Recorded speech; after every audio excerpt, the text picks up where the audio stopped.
ba ang GCash Mastercard? Ang GCash Mastercard ay isang prepaid card na inilabas ng GCash, isang mobile wallet service sa Pilipinas. Ang card na ito ay maaaring gamitin para sa mga online at offline na pagbabayad, katulad ng isang regular na debit o credit card. Una, i-download ang GCash app, mag-login sa GCash. Pangalawa, i-open ang Mastercard.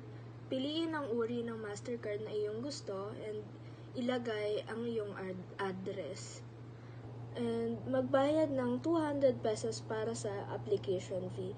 Pagkatapos magbayad ng 200 pesos application fee, i-activate ang iyong GCash Mastercard. Pumunta sa profile, hanapin ang My GCash Mastercard at i-enter ang iyong GCash Mastercard number upang i-activate ito.